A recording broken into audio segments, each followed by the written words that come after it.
Hi there and welcome back to my channel. My name is Jess. I'm a survivor of a narcissistic relationship. Here on my channel, I discuss narcissistic awareness, education, and support for other survivors. In this video, I want to talk about the silent treatment that we get from narcissists. And the silent treatment is, of course, when the narcissist abruptly stops talking to you.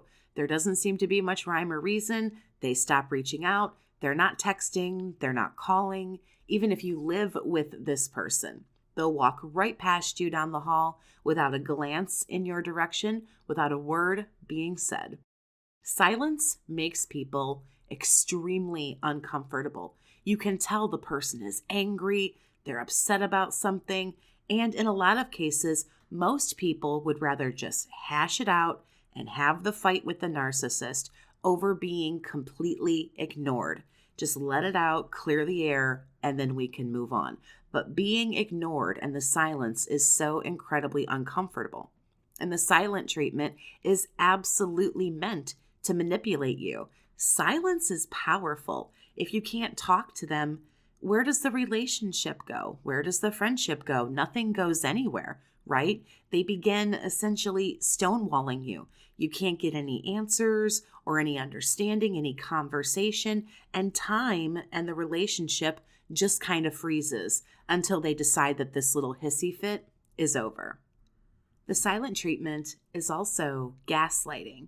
The silence makes you question yourself. You take your own inventory, blame yourself. What did I do wrong? It must have been something. Before we know it, that gaslighting causes us to self-gaslight.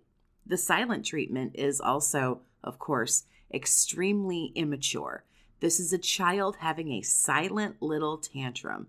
Kids pout and won't talk to you and won't look at you as they walk past you in the house. And this goes to show you these people have really poor control over their emotions, but also absolutely no interpersonal skills. They can't have conversations like adults. They're not going to take any responsibility. They're not going to work towards a solution, a resolution. All narky relationships take on a parent-child dynamic. And a lot of the times when there's a silent treatment, it is so incredibly clear and present in those moments where they won't even talk to you about the smallest, most mundane, insignificant things.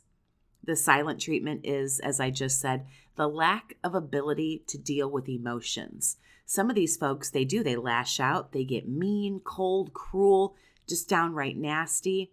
Others hold everything in and say nothing at all. Either way you go, it is a complete inability to regulate how they feel about things. I've always kind of compared narcissists to cold-blooded animals. One, it's a pretty good insult, but two, they can't regulate their own body temperature. They can't regulate themselves. They need other people to do these things for them. We become essentially the heat lamp for the narcissist. We regulate them, become the scapegoat, the punching bag, and we help them feel a little bit better about everything. The silent treatment is also a great way to add to the victim narrative. They might say something or be thinking something along the lines of, there's just no point in talking to you. You won't give me my way. You don't understand me. A really popular saying in a community of people who are highly narcissistic is, you're just not hearing me. You're not listening to me. You're just not going to give them their way. So they decide they're going to go radio silent because they're not being heard. They're not being understood. And they are. It's just they're not getting what they want. So they're going to pout and fall in to a nice little silent treatment tantrum.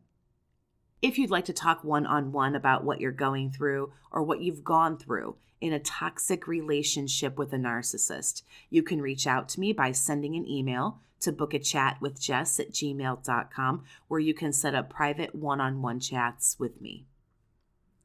A lot of narcs also use this to neglect you, of course.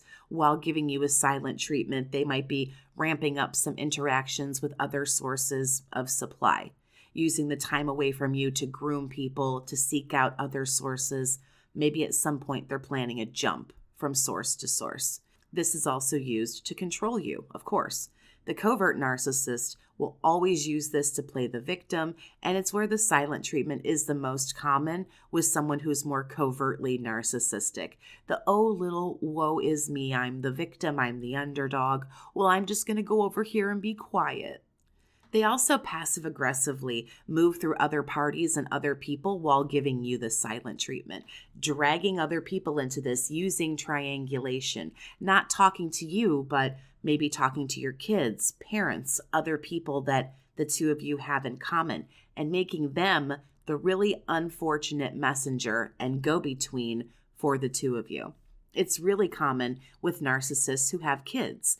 They use them as pawns, and as I'm sure most of you know, the kid is stuck in the middle and probably has no real idea what's going on, going back and forth, sending messages, doing things for the narcissist who just refuses to take the responsibility and be an actual adult. So I think the most important question in all of this is, well, how do you deal with this? How do you deal with someone who's acting like they're maybe 4 years old on a good day? They're not talking to you. What do you do? How do you handle it? The answer is simple, but possibly unsatisfying. You don't deal with this. If they're having a fit about something, let them have it. If they have an issue with you, if anyone has an issue with you, this goes well beyond narcissism. If someone has a problem, they need to relay that to you. They need to let you know there's a problem and then offer up some solutions or offer up a conversation to say, hey, maybe we can reach a compromise. Maybe we can work something out where both of us are maybe moderately happy and we can get past this. If they want to be a child, let them have their hissy fit. Be silent right back. At the beginning of the video, I said silence bothers people. It bothers the narcissist too. That's how they know it works, because they know these things bother them. If they want to act like an immature, petulant child, let them have their little fit. Let them have their freak out. Don't blame yourself. There's no reason to. If they move right around you, move right on around them. They could very well come to you and say, listen, ABC isn't working for me. I don't like 1, 2, 3. I'm unhappy with this. You don't listen to me. They could say to you whatever you want in an attempt to have some kind of conversation. You might not necessarily be receptive to the conversation. You might not be able to reach a compromise, but surely something could be done other than ignoring you for 4 days. Oh, and talking to somebody else, which is also probably what they're doing. They can see that things like this bother you. So they're hoping that you'll give in, you'll apologize.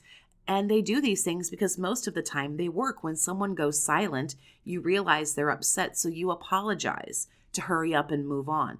You say, fine, forget it. We don't have to talk about it. I'm sorry, just talk to me.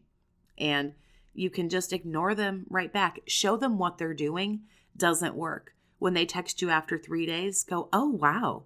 Has it been that long? Oh, I'm sorry, I've just been really busy. But hey, what's going on with you? What's new?